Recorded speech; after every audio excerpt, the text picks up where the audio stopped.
সময়ও কম, নামাজেরও সময়। শুধু আমাকে তালামিজের সেক্রেটারি একটা প্রশ্ন দিলেন এখানে, যে কেউ একজন লিখেছে, আমি জানি না এই অভিভাবক এখানে আসেন কি না, এটা তো কোনো ছাত্র লিখবে না, যে নেশায় ডুবে পথভ্রষ্ট হচ্ছে যুব সমাজ, আমাদের অপরিবারের করণীয় কী?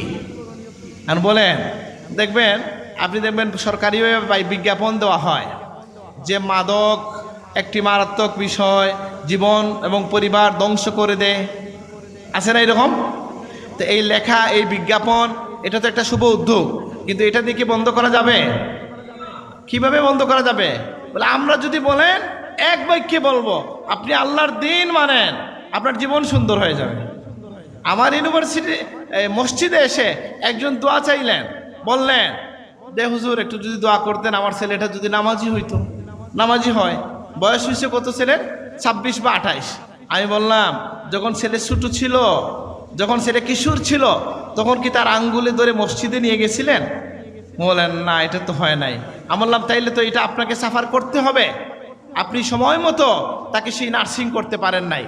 এখনকার যারা তরুণ আছেন, যুবক আছেন, কিশোর আছেন, তাদেরকে আমরা বলবো যে সকল, আপনি যদি একটা সার্চ দেন যে কীভাবে একজন সফল ছাত্র হওয়া যায়, মানুষ হওয়া যায়, তাহলে কিছু কথা সকল ধর্মের ঊর্ধ্বে উঠেও দেখবেন আপনি সবাই বলছে। এর মধ্যে একটা হচ্ছে, তোমার জীবনে একটা রুটিন থাকা লাগবে, বলে কি না? Early to bed early to rise, বলবে কি না? আগে ঘুমাও আগে উঠো, এটা বলা হয় কি না? বলে কি না? বুঝলাম না, মানে এটা কি শুধু মুসলমান বলতেছে না সবাই বলে? আগে ঘুমাও আগে উঠো, রুটিন থাকতে হবে। কিন্তু একজন মানুষ যদি ইসলামে পরিপূর্ণরূপে দাখিল হয়ে যায়, তাহলে তার জন্য আমাকে নতুন করে রুটিন বানিয়ে দিতে হবে না। তাকে ফজরে উঠতে হলে আগে ঘুমাইতে হবে, আর ফজরে উঠলে সেই নির্মল বাতাস সে পাবে, সে সুস্থ থাকবে, তার মেধা ভালো থাকবে, পড়াশোনায় বরকত হবে। নবীজিও বলতেছেন, আল্লাহ তাআলা আমার উম্মতের জন্য সকালবেলা বরকত রেখেছেন।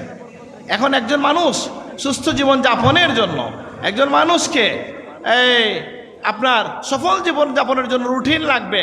আমি তো আপনাকে নতুন কোনো রুটিন দিতে পারি না, যে রুটিন আল্লাহ এবং তার রসুল দিয়েছেন সেটাই আপনাকে তালামিজে ইসলামিয়া মান্য করার জন্য বলছি। আল্লাহ আমাদের সবাইকে তৌফিক দান করুন, আমিন।